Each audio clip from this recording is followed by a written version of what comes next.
Here we are. I know.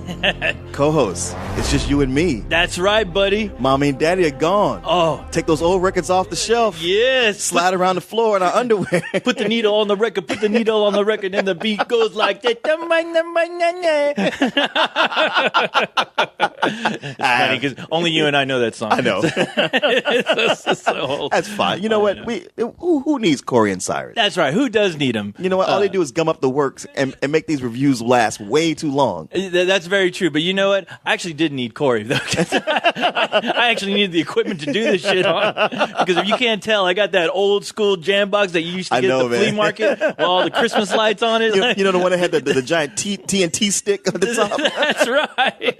I found some Maxwell tapes over there and just put one in, just started pushing record, and I'm like, pray to God this shit works. Yeah, you know those Maxwell commercials where the guy turns on his stereo and it blows his hair back? Yeah. That's not happening. No, that ain't happening. This is me still like pushing that button, wondering if the shit's working. It's like, where's that little red dot I'm supposed to see? So the fact is, if you guys can hear this at all, then hey, we're way ahead of the game. It's a fucking miracle. It ain't even Christmas. But yes, hey, with that, we're not here to talk about that just yet. We'll save that for another show. Right. But we got serious business. That's right, because you know super what? Service. That's right, super service. But you know what, though? We are here to talk about the legacy, the one and only legacy. Which one is that? I ain't talking about Batman. Oh man, that's the one and only legacy. I know.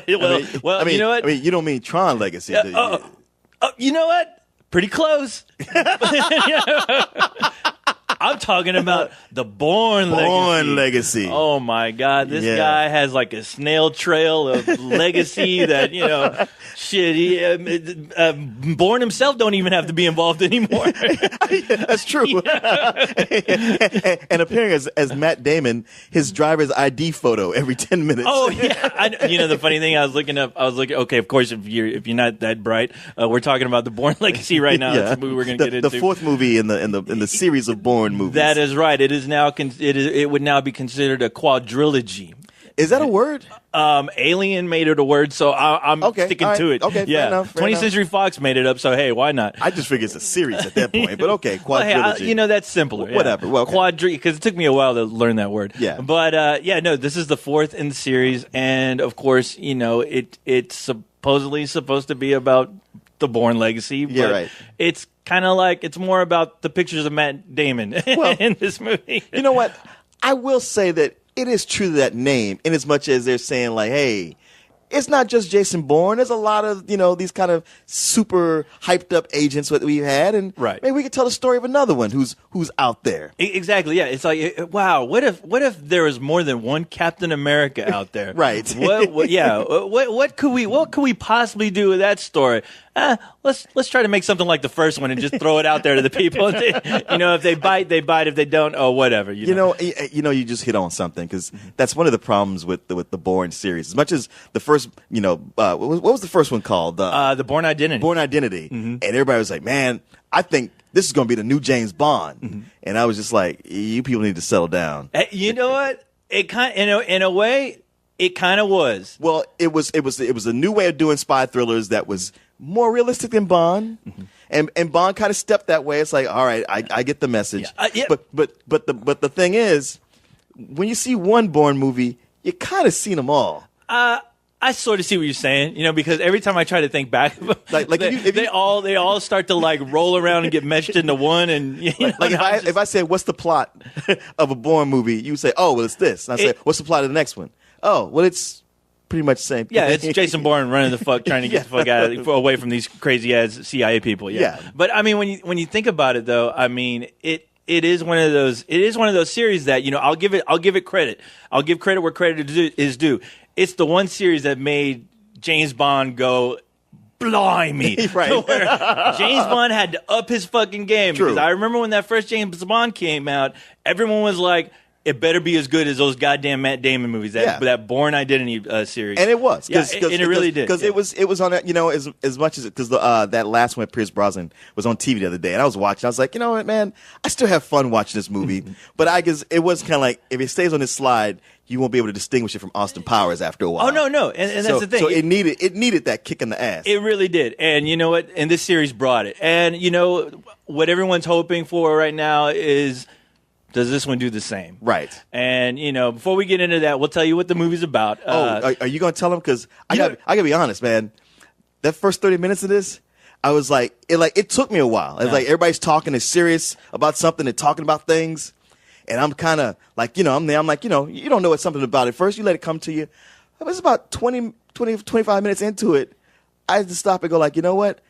I don't know what the fuck these people are talking about. I really don't know. Hey, you know what? I'm going to say this right now. Thank you. Because neither did I. I was scratching my head, like going, all right, you know, what the fuck is this movie about? I really don't know. Yeah. All I know, it's about some guy who's camping, who's out in the wild. Yeah. Fucking, you know, he has those goddamn same wolves that were chasing Liam Neeson. Yeah. I mean, I'm not fucking with you. Yeah, the same wolves same exact wolf pack. Because anybody who knows anything about actual wolves will tell you that wolves are actually not aggressive towards people, except those ones that fought Liam Neeson and the ones that are coming after Jeremy Renner in the woods. I mean, these wolves are like they're almost like werewolves. They're like, I'm gonna get you. I know. I was like, wow, those two guys, Jeremy Renner and fucking Liam Neeson, they owe those wolves some fucking money or something.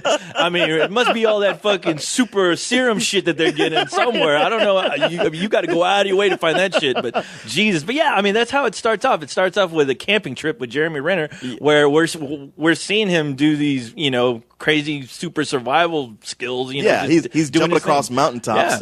Yeah. I mean, really, he's almost jumping from one mountain. No, wait, not almost. I'm sorry. He is. He's jumping from one mountain to the next mountain out in the snow. And you're like, all right, well, that's kind of cool. I wonder where that's going to go. Mm-hmm. Cut to Edward Norton and Stacy Keach all yelling at a bunch of government agents. We got to shut this down. We got a problem. Look at this. Look at these two guys. They're meeting. You see that? Where is that? That's on YouTube. Oh, are you serious? Oh, no. And you want to get into it, but you don't have any history of who these guys are, what the importance of this is. Yeah. Besides they just keep popping up a picture of Matt Damon. He's like, you see that guy? That guy is the reason why we're here. That guy is the reason why we're all fucked. And we need to basically clean house. Yeah. And that's what they do for the rest of the movie. I mean, you notice that there's more than one agent out there with the super serum where these guys are able to do these these crazy abilities to have these super spy skills. They're all Captain Americas. Yeah. And so basically the company the CIA, this agency, decides they need to wipe out everyone associated with this project. And they go by doing so, but of course, you got that one guy they can't get. Yep. And it's Hawkeye himself, Jeremy Renner. What was his name? Alex Cross? No, not Alex Cross. Okay, the funny thing, he had like two different names going on. He did. And people kept calling him different things. Aaron Cross / Kenneth Gibson. Yeah. But yeah, I mean, and basically that's where the movie sort of starts to pick up. Because, you know, they're chasing after this guy. Yeah. He just like Jason Bourne, he's able to dodge like fucking planes and bullets and all kinds of shit. He's slippery. Yeah. This guy is coated in Teflon. Yeah. He's super strong. He can jump across two cars. He ain't worried about shit. Yeah. Besides, get in that fucking crack. Get in that crack that made him the way he was anyway. Now, this is what's funny because we read the description on Wikipedia of what the movie's supposed to be about. The plot synopsis, which is that they're out to hunt him, but he's trying to expose his superiors. Let me tell you something. Jason Bourne might have been trying to expose his superiors. Aaron Cross is not trying to expose his superiors. He wants his drugs. He's cuckoo for Cocoa Puffs. And that's a funny thing. Like, because I showed that to you and I was like, wow.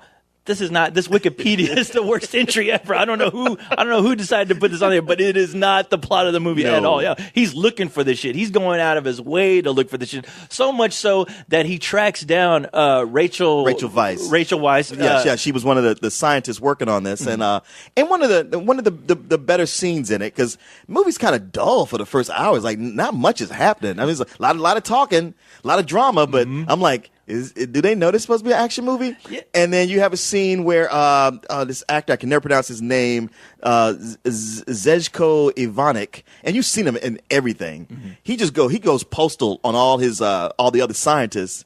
She manages to live, and they're like, all right, she's a loose end. And out of nowhere, Aaron Cross just shows up and takes out the guys trying to take her out. Yeah, and you talk about out of nowhere. Out of nowhere. Motherfucker showed up like Corey's favorite guy right now, the Slender Man. He just shows up. He's like, what? Huh? Wait, did that guy just go through the wall? Did he just come through the wall? Really? Wow. But yeah, she's like, why'd you save me? He's like, cuz I need my drugs. And I'm out. You assigned this. You need to give me my drugs. He's like, your drugs are in Thailand. They're in Manila. He's like, oh, well, I guess that's where we're going. And that's when he becomes a thriller in Manila. Because that's where the story takes you. But I mean, I'm serious. Like what we're talking about right now doesn't happen until like almost to like an hour and 30 minutes. Mark. Yeah. That's the thing about this movie, man. It's like, in pieces, there are good pieces. Like I said, a lot of it is drama. And you got good actors like Rachel Weisz and Jeremy Renner. Like when they have scenes together, I'm like, that's actually a really good scene. That they bring a lot to it. Edward Norton is never bad, but they don't give him a whole lot to do other than just bark orders at people. No, he's barking orders and looking at monitors all day. That's all he's doing. He's looking at monitors and telling people or giving people like, don't touch that. Yeah. All right, you stop touching that screen. Leave it alone. You don't have clearance. This is what we're doing. Man, you didn't tell me you was going to do this. I'm telling you right now. Do you know what a sin eater is? Well, that's what we are. We are the sin eaters. It means that we take the moral excrement that we find in this equation and we bury it down deep inside of us so that the rest of our cause can stay pure. That is the job. We are morally indefensible and absolutely necessary. You understand? I told you don't have clearance, Clarence. Yeah. And that's all he's really given to do besides, that and look mean all the time. Really, every time it cuts to these guys, these agents, it's about as exciting as watching being over the shoulder, watching somebody do a Google search. Mm-hmm. Yeah, you're absolutely right. And that's the sad thing about this movie because, what I loved about the original Bourne series, and please stop me if I start sounding like a fanboy. The thing is, the thing I loved about that series is that the pace of those movies were almost as if Jason Bourne snuck up behind you and fucking took you out. Right. Like before you even realized it, you got back up. You're like, holy shit, that's it. That's the end of the movie. That was badass. I just got my ass kicked by Jason Bourne, and I loved it. I loved that experience. Everything he did when he twisted my arm. And with this movie, there's none of that. There's about I counted about only 3 or 4 major action sequences, and the first 3 last about 5 minutes. It's true. I mean, but the thing is, at least they deliver on the goods. I mean, because it feels like if I were to replace Jeremy Renner with Matt Damon, it would have felt like that's Jason Bourne doing his thing. That's why he is the fucking special badass that he is. At the times they let him do it, yes. Mm-hmm. I gotta say, man, for me, I watched this. I was like, wow, there's 2 trademarks of a Bourne movie. And one is action scenes that are filmed too closely, so you can't really tell what's going on. And the other is having a ridiculous car chase at the end. And and the thing is, the action scenes you get, it's not a whole lot of them. It's like 4 or 5, and they are over quickly. But by the end, you get a long car chase, motorcycle chase scene that it's not. It would have been cool if it was filmed better. But, man, it just goes on to the point where it's like, this movie seemed to really want to be realistic with a lot of talking, and now it just goes completely ridiculous. And it really did. It was like a hip cam strapped to a guide, trying to fucking deliver pizza during rush hour. Yes. Where all you see is just blurring cars, blurring trucks, blurring motorcycles. I mean, it's all a big fucking blur. And I was even like I've never gotten car sick. I was fucking getting car sick watching this shit. So I was like, okay, I understand what you're doing, but please stop so I can know where the fuck everyone is at. Yeah. Like, this is just a big garbled mess. But, that comes at the very end of the movie. But, since we're already jumping ahead at the end of the movie, though, I thought, before I forget, I wanted to mention that, there's a scene. Well, there's an introduction. And I don't want to spoil it, but it comes out of nowhere. It really comes out of nowhere. It felt so crowbarred in. And the people who see it, they'll watch and they'll go, okay, that's what Coase was talking about. Because, it just seemed like, all right, you know what? Wow, we only have like 3 action scenes in here. Yes. And this is a Bourne movie. Yeah. Okay, we need to fucking write something quick. Because I'm telling you, they literally pulled it out of their ass. to insert it, and it's so anticlimactic. I mean, with this action scene that you assume is going to really like have some kind of payoff. Yeah. And it doesn't, man. And and that's a sad thing. It's another sad thing about this movie is that there's so much, once again, it's a Bourne movie. There's so much you can do with it. There's so many ways to make it interesting, but they go by doing it in the worst way possible, where it's almost like it is a pale imitation of the last three movies. It's a big cat and mouse chase with nothing interesting going on. And on top of that, you never get a sense of who these characters really are besides besides what they give you on the surface level. And they try with Jeremy Renner's character with Aaron Cross because they do flashbacks, but they come at such an awkward time, and they don't even really tell you anything. It's like them telling you, showing you times when he was talking to people, but it's like, that's not what I mean about filling in his backstory. That's giving me nothing. And you know what it felt like? It felt like I want to be, because I know this is based off a book, and I'm pretty sure that the book Jason Bourne is actually in it. Yeah. So if they took any cues from that book, I mean, this is how I felt watching it, is that it seems like all those flashbacks, all those scenes should have been Jason Bourne scenes, with the exception of the fact that they have Jeremy Renner now. So when you're watching these flashbacks, I mean, you really don't feel the impact of his history at all. I mean, it seems like any of these other agents, they could have had the same exact story, because you don't get anything as far as their personality and why they even became part of this project, or what was the purpose of these agents becoming these super soldiers. You don't get any of that. And it's like they try to unravel this sort of mystery where there's no real mystery to it at all. There's not. It's almost like they forgot. Like they knew they were supposed to have story, and then got so far. It's like, oh damn, we need to go back and put the story in. And then somebody's starting like, no, hey, you don't have enough action in here. Go film some action sequences and put those in there. And it just ends up being kind of a mess. It felt very Jigsaw to me. It just you get long expanses with drama that don't seem like an action movie at all. Then some with some action that's way over the top. Then some where it's trying to be realistic. And then, backstory crammed in here and there. And also, even talking with Troy, who we saw the movie with, I got the impression that this movie is taking place perhaps concurrently with the third movie, like they're happening at the same time. I mean, I had to draw that conclusion, because I'm like, how many years has it been since that last movie, and they're still fucking running around like chickens with their heads cut off, going, "What the fuck are we gonna do?" I also got to say that I have kind of a peeve with movies like this, and Enemy of the State, where the government is spending millions, tens, maybe hundreds of millions of dollars in resources to capture one guy. Yeah. I'm just like, the whole time I'm like, there's got to be a better way. There's got to be an easier way. At the point where they're sending Terminators out to get him, I'm like, guys, come on, you got to. Well, it's like the logic of it. It's like, you know what? This guy is running from you. Yeah. So let him run. I mean, he obviously doesn't want to have anything. That fucking airplane that came fucking, shooting missiles at him. Yeah. He got the point at that scene. Right. He really did. He really did not want to hang out with you. That's true. He wasn't trying to fuck up that shit. He's just like, I just want my blue bills. If you get my blue bills, I'm gone. I know. Just give me about a year's worth, and I'm out of your hair, man. I ain't here to fuck with you. I ain't like that other asshole that's chasing you down. Like, really, man. I mean, you talk about running into a fucking spray of bullets. I mean, that's that crazy motherfucker. Yeah. I mean, shit. I know, man. But I mean, what else can we really say besides, you know what?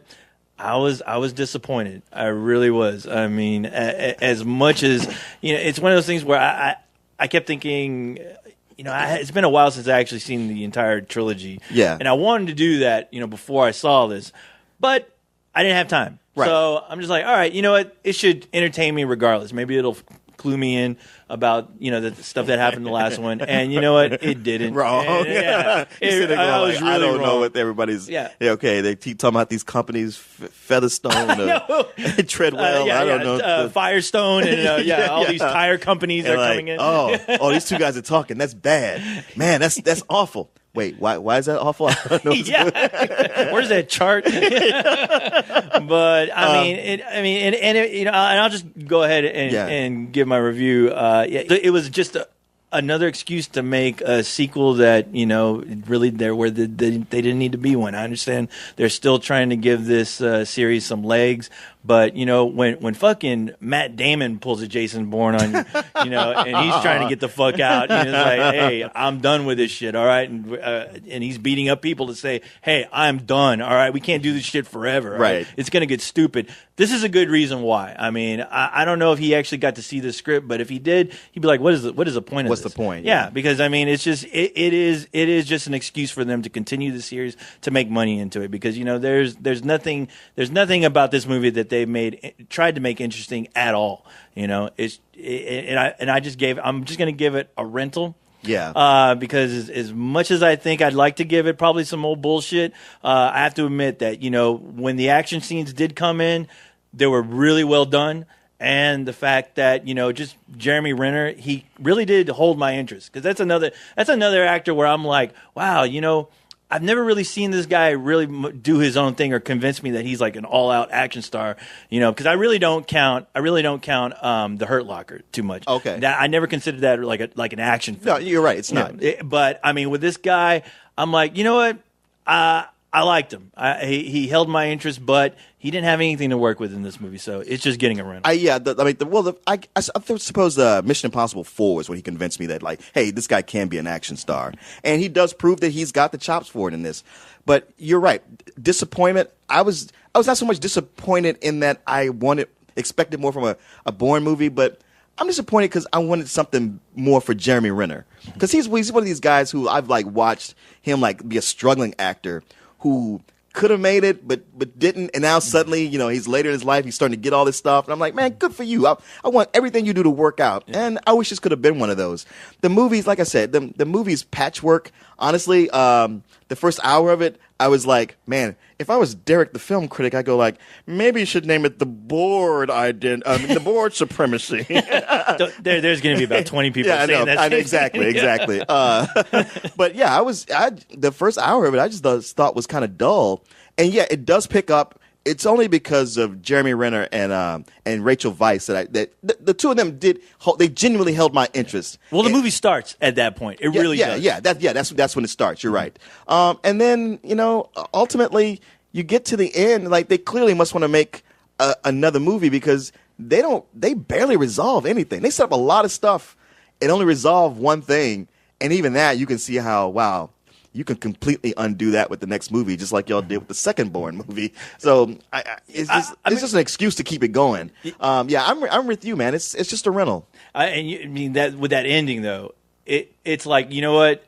You can forget this movie. You really can. Yeah. If they ever need to do Bourne regurgitation, I mean, that they don't even have to pretend this movie, you know, ever existed. No, it's true. I'm pretty sure some producers like, you know what? Why don't you use this script? Yeah, and go shoot the shit, and but you know, we'll be okay. You know? I mean, they can always go like, oh, here's another agent that we didn't knock off before, and now he's mad. Yeah, no shit. I mean, but no, I would love to see a movie where, you know, you see Matt Damon, you know, really like pulling some Jason Bourne shit on producers and like, you know, even other cast members trying to get him back, you know, because I was actually laughing at how many of the other cast members from the last three movies were in this movie, you know, and they're like, "Ooh, thank God you guys made another one so I can eat." And by saying they're in this movie, that is, if you blink, you'll miss them. Oh yeah, you will. I mean, they do grab enough of the characters from other movies, but they are on screen for a second. Yeah, I mean, they actually, there's like a few scenes where they show like some of the major. I wish I could remember the names. Joan Allen's character. Yeah, Joan Allen, where she actually showed she had a big up. role she had a huge role in the movies, and in this one, like she shows up. Like I was like, wow, you got up out of bed, right? So you can walk from one building to a car. It's not a scene they took from any of the other movies. It's like it was a brand new scene. Yeah. And I'm like, and that's all you did, huh? Yeah. Wow, I want to see that check, baby. I want to see that check. What am I doing wrong? What am I doing wrong? All right, we're doing this. Yeah, exactly. We're doing this. All right, that's it. Hey.